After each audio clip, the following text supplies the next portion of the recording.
жүздөгөн көчмөн уруулар менен элдер. Алар өмүр сүрдү, жасады, натыйжалуу жаңылыктарды ачты. Ошону менен катар ары кызыктуу, купуялуу табышмактарды калтырып кетти. Бул тууралуу Enigma of the Great Steppe долбоорунун көрүүчүлөрүнө кошулуңуздар.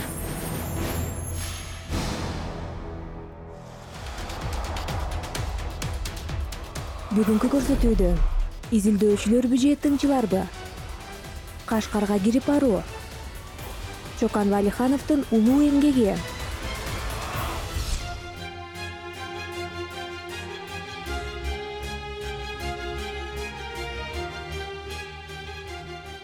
Күздүн эрте таң эле. Натыйжада тарыхчылар биринчи казак агартуучусу деп аташкан 23 жашар Чокан Валиханов жерге тизеле отуруп, терең эмес чуңкурга жыгач сандыкты көмүп койду. Анын ичинде кездемеге оролгон жолдогу окуялар жазылган күндөлүк бар болчу. Анын акыркы беттеринде кичине тамгалар менен ийри буйру жазылган мындай сөздөр бар эле. Шашып жатам, азыр күндөлүктү жерге көмдүм.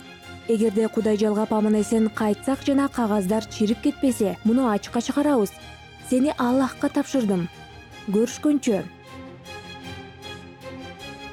Бул 1858 жылы эле. Көтөрүлүш чыккан Кашкарияга чейин 135 чакырым жер калган.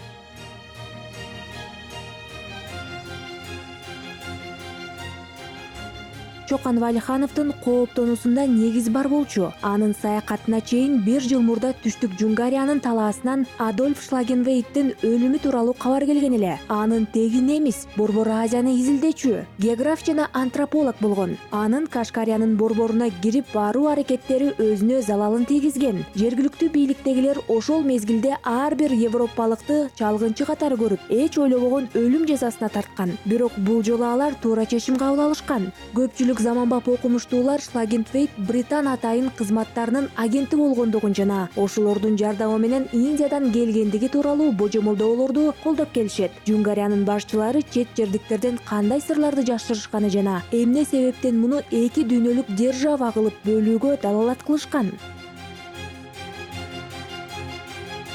1759 году 1759 жылы Чыгыш Түркистанды, уйгурлардын жерлерин Цин Кытай басып алган. Бирок Чыгыш Түркистандын элдери эгемендигин унутпастан көз карандысыздык үчүн күрөштү токтотушкан эмес. 1826-1828 жылдары Кашкарияда Жангир Кожонун жетекчилиги астында белгилүү көтөрүлүш чыккан. Кандуу салгылаштын негизинде көтөрүлүш басылып, Пекинде анын лидеринин башы алынган. Жылдар өтүп 1956-57 жылдары жаңы көтөрүлүш чыгат. Аны Жахангир Кожонун жээни Валихан Төрө жетектейт. Кашкарды көтөрүлүшкө чыккандар ээлеп алышат. Валихан Төрө, Хаджей и его сторонник. Аймактагы тынчы жок кырдаалды эске алганда ага болгон кызыгуу мыйзам ченемдүү көрүнүш болгон. Муну канаттандыра турган жападан жалгыз киши бул жакшы даярдалган чалгынчы эле. Борбор Азиянын бул аймагындагы соода жана аскердик саясий маанидеги изилдөөчүнүн ролу Густав Гаспортко тапшырылган. Ошол жылдары ал Батыш Сибир чөлкөмүнүн генерал-губернатору болгон. Жардам берүү өтүнүчү менен ага бир эле учурда Орусиянын Тышкы иштер министрлигинин Азия департаментинин мүдүрү жана аскер министри кайрылышкан. Өтүнүчкө Гаспорт мындай деп жооп кайтарат: бул ишти тапшыруу үчүн мен өз тандоомду Валихановго токтоттум. Бул офицер Кыргыздын татыктуу султаны Чыңгыз Валихановдун уулу. Ал жөндөмдүү жана чыйрак экендигинен күмөнүм жок.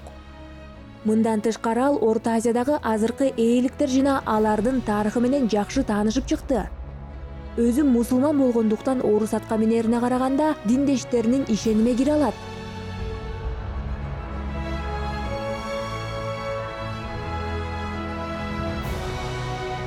Бирок мындай жаш жана бир караганда тажрыйбасыз талапкер губернаторго эмне себептен татыктуу көрүндү? Бул суроого жооп Валихановдун жаш кезинде кадет болгондугу жана кийинчерээк анын башынан өткөн окуяларда катылган.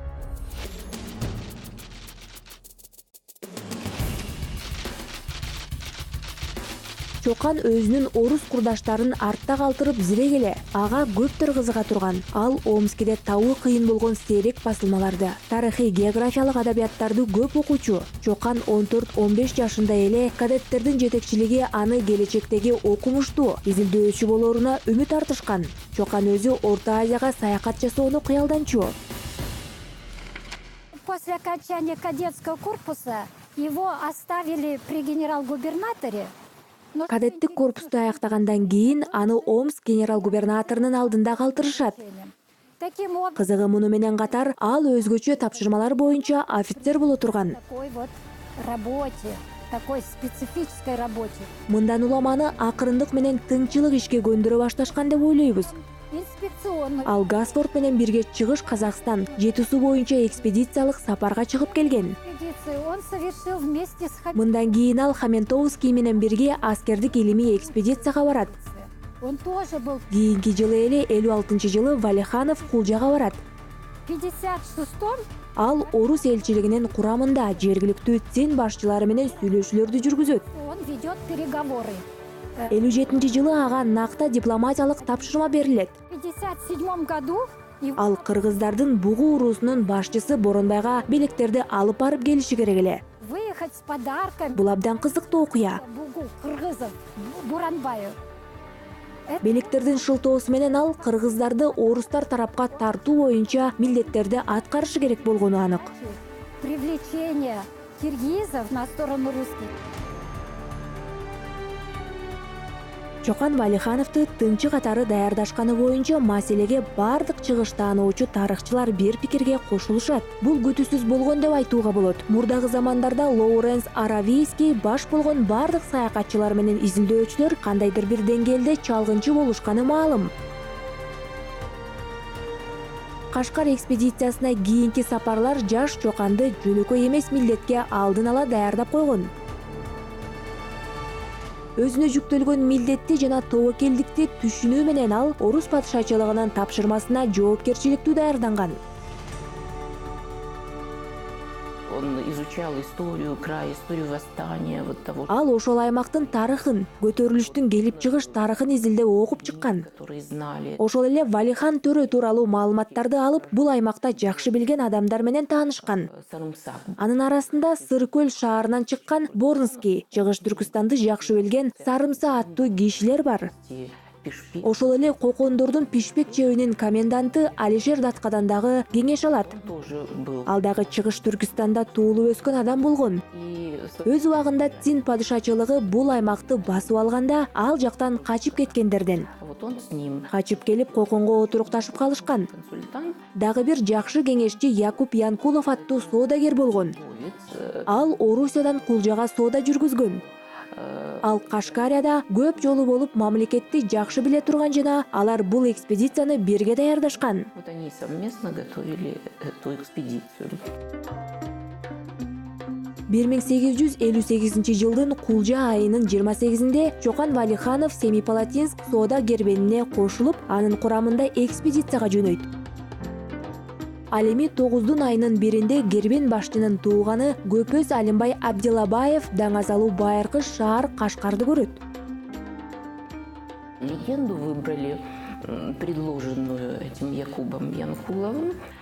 Он вспомнил, что Атайын Якуб Янкулов ойлоп чыккан уламышты тандап алышат. экспедиции Ал 20 жыл мурда шаарда экспедиция менен болгонунда Кашкардан ошол жердик соодагер кичине баласы менен чыкканын эстеп калат. первоначально выехал в Семипал, Ал алгач Семейге деп чыгып, кийин Саратовко көчүп кетет. в Саратов. А дальнейшее Анын кийинки тагдыры тууралуу эч ким билчү эмес. Бирок Якуб Янкулов ал Кашкарияга кайтып барганын даана биле турган жана Чокан Валиханов жашы боюнча мына ошол соодагердин уулуна туура келе турган. сына этого Ошол себептен бул уламышты колдонушат. эту легенду и взяли на вооружение.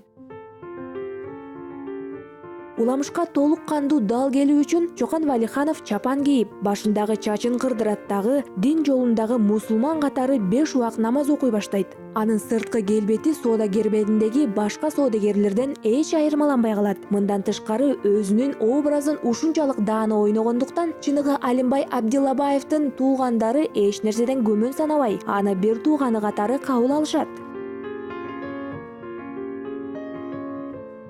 Кызыгы бардык чек ара жана бажы формалдуулуктарын жоюп Кашкарга келгенден кийин Чокан ата мекенинин алдындагы милдетин дароо эле аткарууга киришкен эмес. Тескерисинче ал биринчи кезекте үйлөнөт. Бирок бир караганда бул нике анын жан дүйнөсү самаган нерсе эмес. Калканыштын бир бөлүгү болгон болушу керек. Бул нике аймакта кеңири тараган убактылуу баш кошуу болгон. Буга карабастан заманбап изилдөөчүлөр Валихановдун аракеттеринин мындай чечмеленишине кошулушпайт. Эта женщина сыграла в роли в жизни. Бул аял менин оюмча анын жашоосунда чоң роль ойногон. Ал өмүрүнүн акырына чейин Кашкарды сагынып өткөн. По этой своей любимой. Ал убактылуу жубайын дагы сагынган болушу керек. Туда. Ал орус элчиси катары кайтып барууну куялданчу. Мы были.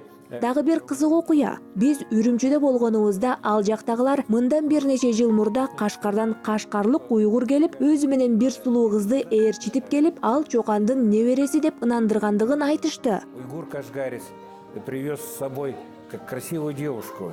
Он утверждал, что она правнук. Муну далилдөө албетте татаал, бирок ДНК тест жасоого болот. Хотя это возможно сейчас. ДНК. Балким бул чындыктыр. Ошол кыз чындыгында эле Чокан Валихановдун небереси болсочу. Правнучка великого Чокана. Валиханов жубайлыкка тандап алган айым жашыруун тыңчыга татыктуу олуктуу болгон. Ал изилдөөчүнү туулган жеринин сырлары менен гана тааныштырбастан Шлагенвейттин тагдыры тууралуу чындыкты ачкан. Версий было много о гибели Шлагенвейта. Вот, но его Шлагенвейттин өлүмү тууралуу жорумолдор көп болгон. более верный. Он Бирок анын версиясы чындыкка дал келет. сказал, что Адольф Ал Шлагенвейт Валихан төрөгө Кокон ханына жазган каттарын берүүдө баш тарткан деп жазат. он Ал Чыгыш Түркүстанда болгону бир нече жыл гана башчылык кылган. тяжелое время. Бул түрдүү ырайымсыздыктар менен элдин эсинде калган кыйын жылдар болгон. Естественно, он Ошондуктан ал кокондуктар тарабынан ар кандай байланыштар менен тыңчылыктардан чочулаган. Ошол себептен анын башын алууга буйрук кылат. дал его обезглавить. Кашкар Чокан Валихановдун заманында кандай болгон? Офицердин жолдо жазган жазмаларын окуганда эртеден кечке кол өнөрчүлөр эмгектенип жана соодагерлер соодасын жүргүзгөн ичке ийри буйру көчөлөр көз алдына келет. Ошондой эле Саттук Бограхан султандын күмбөзүнө агылып келген зыяратчылар жана Саттук Бограхан казынанын мүрзөсүнө тургузулган мечит менен укмуштуудай күмбөзү Валихановду өзүнө тарткан Тынч Артуш кыштагы элестелет. Чокан Валиханов тинтүүлөрдөн чочулап жазмаларды дээрлик жасабаганын белгилей кетүү керек. Зарыл болгон маалыматтарды сактоо үчүн ал өзүнүн эс тутумуна таянууга туура келген. У него две цели было. Анын эки максаты болгон. Биринчиден тыңчы катары ал жерде эмне болуп жатканын билип жана экинчиден чыныгы окумуштуу катары ал жактан таба алган адабияттарды алып чыгып кетүүнү көздөгөн. Который он. Бул максатта ал мечиттерге барып, казылар жана ошол мезгилдеги билимдүү адамдар менен көп сүйлөшкөн. Медресеге жана базар аянтына бара турган. Ошол заманда базар аянтында акындар өнөрүн көрсөтүшчү. Валиханов алардын көпчүлүгү менен тааныш эле. Башкача айтканда, ал ошол шаардын жана элдин турмушу менен жашап калат. Ал Кашкарды сүйүп калат жана бул шаар анын тагдырынын бир бөлүгүнө айланат. Он полюбил Кашгар. Кашгар стала частичкой его судьбы.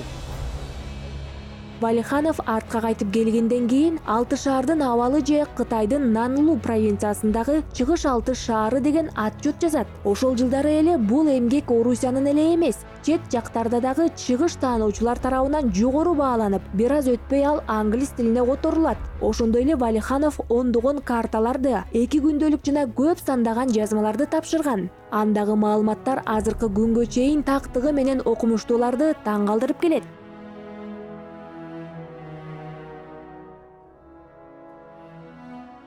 Но он собрал сведения о топографии, путей сообщения, городах. Ал шаардын жайгашышы, андагы байланыш жолдору, Кыштактын жана Чыгыш Түркүстан шаарларынын орун алган жерлери тууралуу толук маалыматты алып келет. В частности, о возникновении Ошондой эле шаарлардын пайда болушу тарыхы, айрыкча Үч Турпан шаарынын тарыхы тууралуу дагы маалыматтарды тапшырат.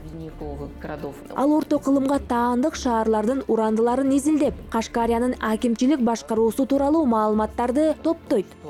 Валиханов жергиликтүү өзүн өзү башкаруу циндер тарабынан жок кылынбаганын, болгону аларга ыңгайлашып бийлик жүргүзүлүп калганын жазган. Мындан тышкары ал окумуштуулардан биринчилерден болуп, уйгурлардын этнографиялык тобун бөлүп жана уйгурлардын байыркы замандан берки өзү ошол шаарда жүргөн жылдарга чейинки тарыхын жазып чыккан. До своего, можно сказать, времени пребывания в стране. Кашкар операциясынын эң табышмактуу учуру болуп, Чокандын Жаркентке кирүүгө жасаган аракети эсептелет. Бул аракет өтө зарылчылык болгонбу же Тынчы Валихановдун үстүнөн окумуштуу Валиханов үстөмдүк кылып кеткенби белгисиз. Айрым заманбап изилдөө иштери Чокан Валихановдун Жаркентке баруусуна чукул негиз болгондугун далилдеген эч кандай ачылыштарды жасай элек. Бирок бул божомолго карама-каршы далилдер абройлуу окумуштууларда өтө көп.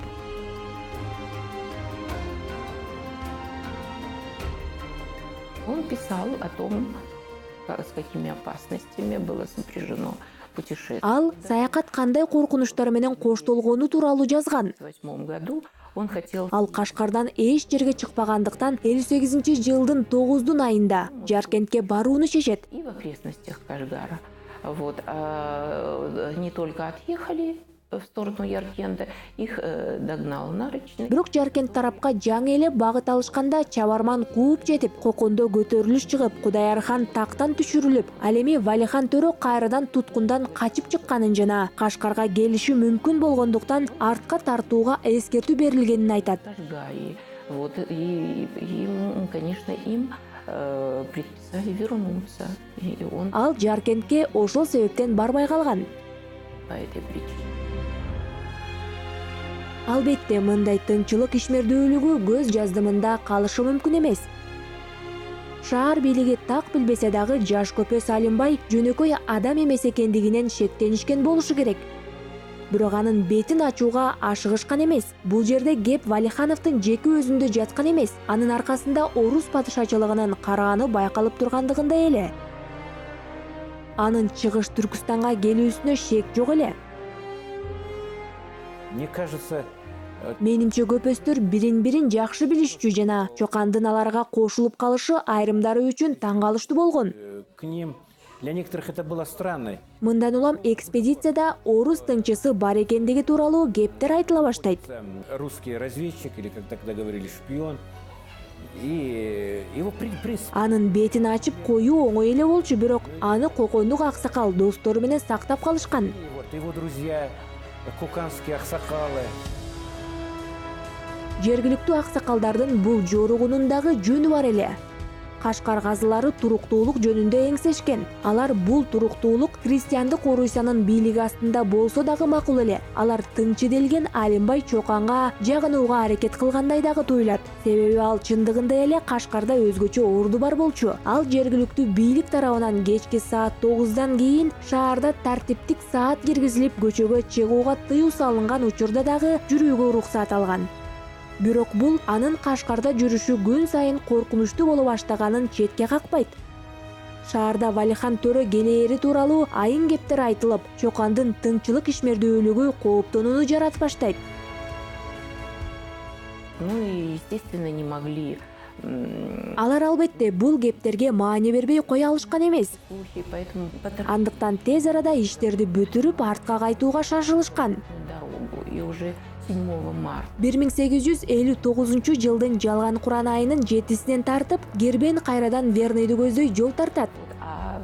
Ал эми Валиханов жана дагы бир нече киши жалган Куран айынын 11-не чейин уруксаат алганча шаарда калууга туура келет. в городе пока не получили. Акыры Гербенде чындыгында эле орус офицери бар экендиги анык болот дагы артынан куугун жиберилет. Офицер.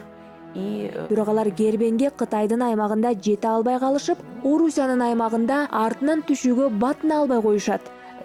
Китая, а на территории России они уже не решились. Их Ошентип Гербен чын Куран айында аман-эсен Верныйга жетип барат. дошел до Верного. Чокан Валихановдун миссиясы чоң ийгилик менен аяктап, бирок ден соолугун начарлатат. Саякат учурундагы жоготуулар, жолдогу кыйынчылыктар жана коркунучтардын натыйжасында ал ооруп калып Петербургка отчет менен бара албай калат. Ал жокто Валихановду чыдамсыздык менен күтүп жатышкан эле. Анын жеңиштүү кайтып келүүсү 1859 жылдын аягында белгиленип, 1860 жылдын 3 айында окумуштууну падыша Александр I кабыл алат. Его приняли, ну, можно сказать, с большим... Аны кучак жайып тосуп алышат. Ему цену Орус окумуштуулары анын эмгегин жогору баалашат. вот, и его же наградили. Жасаган эмгеги үчүн ал ыйык Владимир ордени менен сыйланат. Вот, его выселили в Муну менен катар аскердик наамы жогорулатылып, штаб-ротмистр болуп калат. вот, ну, он стал... Ошондой эле ал орус географиялык коомунун мүчөлүгүнө кирет. То есть это очень значительный Бул жаш окумуштуу үчүн абдан жогорку жетишкендиктер эле. ученого. Его Аны эр жүрөк саякатчы катары эле эмес, олуттуу изилдөөчү окумуштуу катары кабыл алышкан. серьезного ученого исследователя. Кийинки 2 жылда окумуштуу Петербургда болуп, андан кийин мекенине кайтып келет дагы генерал Черняевдин жүрүшүнө катышат. Бирок 1864 жылы аскерлердин Пишпек жана Олуя ата чебин алууга жергиликтүү тургундарга көргөзгөн зомбулугуна нааразы болуп, Валиханов кызматынан кетет. Айрым изилдөөчүлөр менен биографтар ал бул мезгилде кийинки тапшырмага даярдык көрүп, өзү тууралуу жаңы уламышты иликтеп жаткан деп жоромолдошот. Анын Колпаковский менен жазышкан каты дагы муну далилдегенсийт.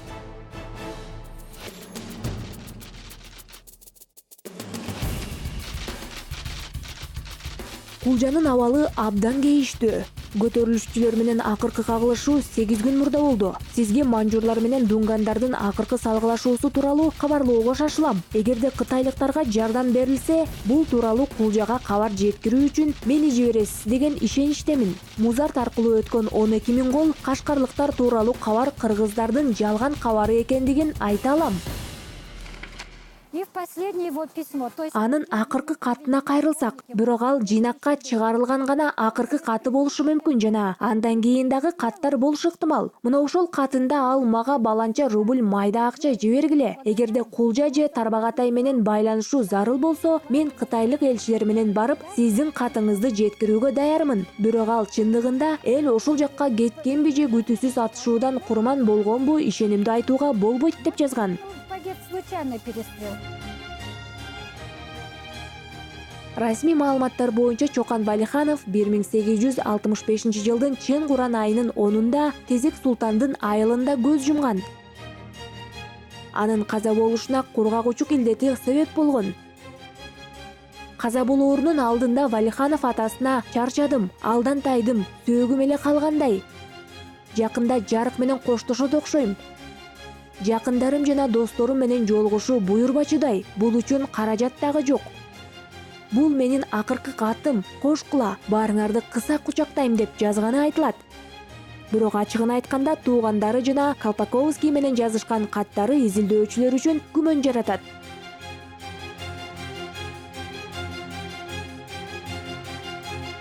Здесь очень много непонятного. Во-первых, 5 писем Бул жерде бир топ түшүнүксүз нерселер бар. Чокана Колпаковского, они не оригиналы. Биринчиден Чокан тарабынан Колпаковскийге жазылды делип бизге жеткен 5 каттын түп нускасы эмес. Генерала Колпаковского. Бул катчы тарабынан генерал Колпаковскийдин буйругу менен жазылып калынган жазмалар. Пропускали целые абзацы. Алардын айрымдары ката жазылганын байкоого болот. Бүтүндөй бир абзацтар калтырылып кеткендей. Вот я подвергаю сомнению. Бул каттардын жазылганы аныкпы жана аларга ишенүүгө болобу күмөн жаратат. Те не умели прощать. Вот еще Анын үстүнө менимче Цин бийлиги кечиргенди билчү эмес. Бул менин көз карашым. Кашкарияда анын айыбы ачылып жатпайбы? Чоканды ал токтогон айылга кирип барган Цин чалгынчысы деле өлтүрүп коюшу мүмкүн эле. Чокана. Ошондой эле керексиз күбө катары орустардын атайын кызматтары дагы жок кылып коюшу деле ыктымал болчу. Ненужного свидетеля. Чокан Валиханов өзүнүн артында бүтүндөй бир катмар маалыматты калтырып кетти. Анын мурасы азыр 21-кылымда дагы толугу менен изилденип окулуп чыга элек. Ошол эле учурда анын кыска бирок жаркын жана бир топ пикир келишпестиктерди жараткан турмушу көптөгөн табышмактар менен сырларды жараткан. алардын түйүнү эч убакта чечилбей калышы дагы мүмкүн.